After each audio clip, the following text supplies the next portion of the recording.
The Wizard of Oz. The Search for the Wicked Witch, Chapter 12. Part 1.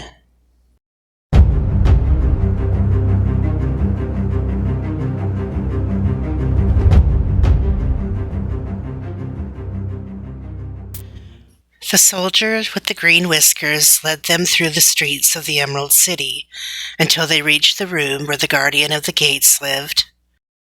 This officer unlocked their spectacles to put them back in his great box, and then he politely opened the gate for our friends.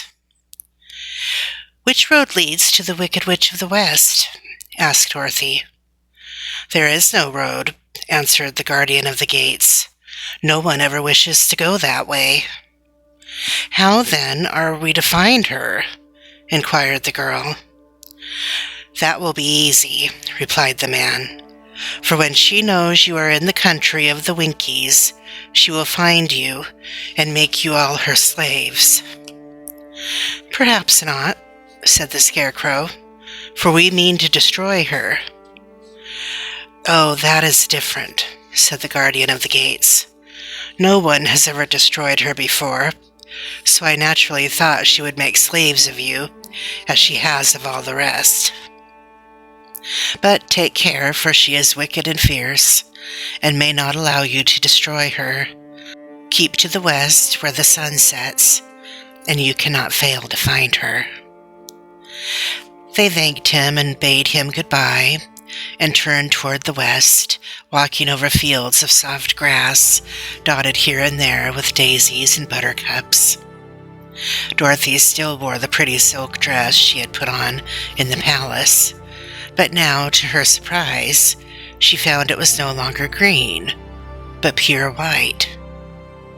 The ribbon around Toto's neck had also lost its green color, and was as white as Dorothy's dress. The Emerald City was soon left far behind. As they advanced, the ground became rougher and hillier, for there were no farms or houses in this country of the West, and the ground was untilled. In the afternoon, the sun shone hot in their faces, for there were no trees to offer them shade, so that before night Dorothy and Toto and the lion were tired, and lay down upon the grass and fell asleep, with the woodman and the Scarecrow keeping watch. Now the Wicked Witch of the West had but one eye, yet that was as powerful as a telescope, and could see everywhere. So, as she sat in the door of her castle, she happened to look around and saw Dorothy lying asleep, with her friends all about her. They were a long distance off, but the Wicked Witch was angry to find them in her country, so she blew upon a silver whistle that hung around her neck. At once there came running to her from all directions a pack of great wolves. They had long legs and fierce eyes and sharp teeth. "Go to those people," said the witch, "and tear them to pieces." "Are you not going to make them your slaves?" asked the leader of the wolves. "No," she answered. "One is of tin and one of straw. One is a girl and another a lion. None of them is fit to work, so you may tear them into small pieces."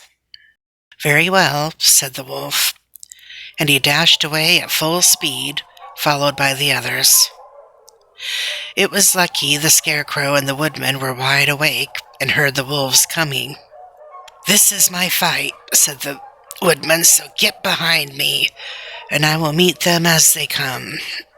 He seized his axe, which he had made very sharp, and as the leader of the wolves came on, the Tin Woodman swung his arm and chopped the wolf's head from its body, so that it immediately died.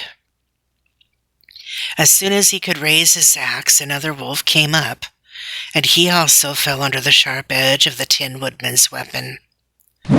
There were 40 wolves, and 40 times a wolf was killed, so that at last they all lay dead in a heap before the woodman. Then he put down his axe, and sat beside the Scarecrow, who said, "It was a good fight, friend." They waited until Dorothy awoke the next morning. The little girl was quite frightened when she saw the great pile of shaggy wolves, but the Tin Woodman told her all. She thanked him for saving them and sat down to breakfast, after which they started again upon their journey. Now this same morning the Wicked Witch came to the door of her castle, and looked out with her one eye that could see afar off. She saw all her wolves lying dead, and the strangers still traveling through her country. This made her angrier than before, and she blew her silver whistle twice. Straightway a great flock of wild crows came flying toward her, enough to darken the sky, and the Wicked Witch said to the King Crow, "Fly at once to the strangers. Peck out their eyes and tear them to pieces." The wild crows flew in one great flock toward Dorothy and her companions. When the little girl saw them coming, she was afraid. But the Scarecrow said, "This is my battle, so lie down beside me and you will not be harmed." So they all laid upon the ground except the Scarecrow, and he stood up and stretched out his arms. When the crows saw him, they were frightened, as these birds always are by scarecrows, and did not dare to come any nearer. But the King Crow said, "It is only a stuffed man. I will peck his eyes out." The King Crow flew at the Scarecrow, who caught it by the head and twisted its neck until it died. And then another crow flew at him, and the Scarecrow twisted its neck also. There were 40 crows, and 40 times the Scarecrow twisted a neck, until at last all were lying dead beside him. Then he called to his companions to rise, and again went upon their journey. When the Wicked Witch looked down again and saw all her crows lying in a heap, she got into a terrible rage, and blew 3 times upon her silver whistle. Forthwith there was heard a great buzzing in the air, and a swarm of black bees came flying toward her. "Go to the strangers and sting them to death," commanded the witch. And the bees turned and flew rapidly until they came to where Dorothy and her friends were walking. But the woodman had seen them coming, and the Scarecrow had decided what to do. "Take out my straw and scatter it over the little girl and the dog and the lion," he said to the woodman, "and the bees cannot sting them." This the woodman did, and as Dorothy lay close beside the lion and held Toto in her arms, the straw covered them entirely. The bees came and found no one but the woodman to sting, so they flew at him and broke off all their stingers against the tin, without hurting the woodman at all. And as bees cannot live when their stingers are broken, that was the end of the black bees, and they lay scattered thick about the woodman, like little heaps of fine coal. Then Dorothy and the lion got up, and the girl helped the Tin Woodman put the straw back into the Scarecrow again, until he was as good as ever. So they started upon their journey once more. The Wicked Witch was so angry when she saw her black bees in little heaps like fine coal, that she stamped her foot and tore her hair and gnashed her teeth.